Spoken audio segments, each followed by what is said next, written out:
You are watching The Breakdown. I'm Norman James along with Brent Lail and Merrick Sutherland. Guys, I look like I just got back from the gym. You guys look like you're working at the bar, so I guess we all dressed up for the occasion. Talking to some people out on the street, and they're a little critical about the way we go about doing our business when it comes to our stories that focus on the individual athlete. Look at the Athlete of the Week segment. We focus typically on one individual who has done great things sporting-wise in the community. Should we be expanding this to cover full teams, and should we not be isolating individuals? I get to go first? Go for it. As long as there's competitive sports and they are competing, there will be 1, 2, 3 players that achieve higher status than the rest. And for us not to, or to ignore that, is wrong. We're not here to make people feel great. We're here to report exceptional things. So everyone doesn't get a participation ribbon. That's the... Well, I said that a couple of weeks ago, and it's the same thing. I mean, we all played high school sports at one point, right? There's always somebody better. You don't sit at home and cry about it. You work harder to be that person. If we go out and focus on one athlete specifically, doesn't that work out for the entire team? Because that team is actually getting coverage now. Well, that is exactly right. And I think the coaches that you would speak to would be the first to praise their star athletes. They're proud to have that star athlete at their school or on their respective team. And that's how you build notoriety to your team, is by that individual athlete, whether it was Nazem Kadri on the Knights last year, John Tavares when he was there. We've got John Tavares, you know, that's the main guy, and that brings attention to your team and also spins off to the other players on your team. Look at how many players in the OHL get drafted who happen to be on teams with those star players because they may not have been seen otherwise, and those star guys elevate their game and the attention to those guys. Do you think it's a situation where the people in the field don't really understand what we're trying to do, and maybe the fact that we gravitate to one individual star, typically we get we're lost on the fact that it is a team game, and if you have a coach out there on the field, they see everybody playing as a unit. It's all encompassing. So maybe there's a bit of misunderstanding between us and the people actually playing the game. The perfect thing to understand here is, think about it. There is a dozen or more high schools in the city which have multiple sports. Now, if we are to focus equally on every athlete, on every team, at every school, we'd be doing a 16-hour newscast.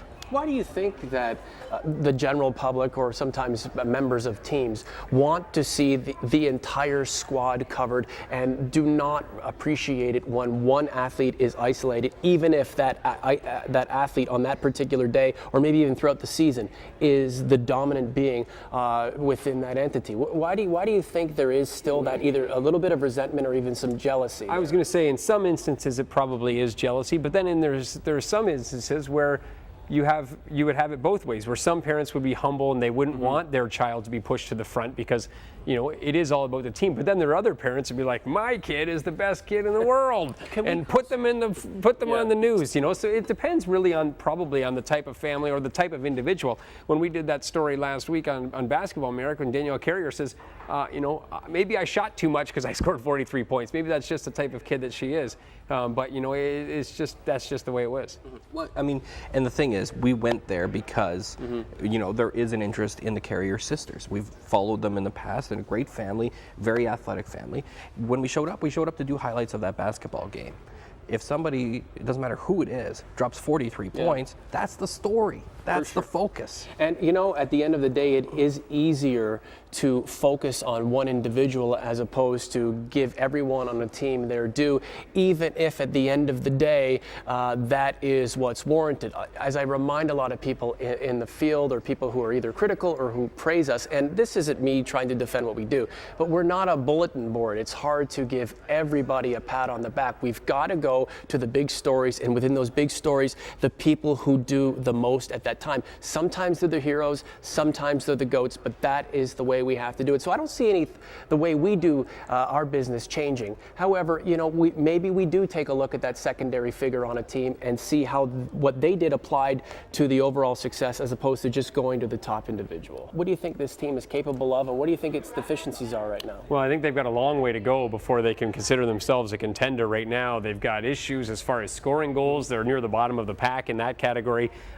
Their defense is really contributing nothing offensively. They're going to have to win games ugly. They're going to have to win shootout wins like they've got a couple of already this year. They're going to have to hope to get games to overtime at some points and then steal extra points away that maybe they didn't deserve. They're going to have to rely on their goaltending because right now, until they get some contributions from their overage players and some of their older guys, they're really going to have to scrape by to try to find points. But somehow, as always, they're 4-2 through 6 games. Spitfire's having a bit of trouble, and what we're seeing now are some of the teams that have typically been on the bottom emerging. Look at Sarnia, look at the Sioux, look at Owen Sound. I think it's going to be a much more difficult season for the Londons and Windsors of the world to dominate the West, especially with all these new teams on the horizon. There's a whole bunch of disparity in the league this year, and really Owen Sound early on looks like the team to beat, if that is, odd to say. But I mean, London's beaten Windsor, Windsor's beaten Sarnia. I mean, anyone could win on any night. Yeah, without the star players, it really is a lot of parity. Basically, without the guy dominating 3, 4, 5 points a night, really, it is a team game. Like we were just kind of talking about just a moment ago, it's a team game right now in the OHL because there isn't that star guy in the West. Well, guys, thank you very much for your time today. I'll take an ale. I'll take a martini. That's right after I get back from the gym.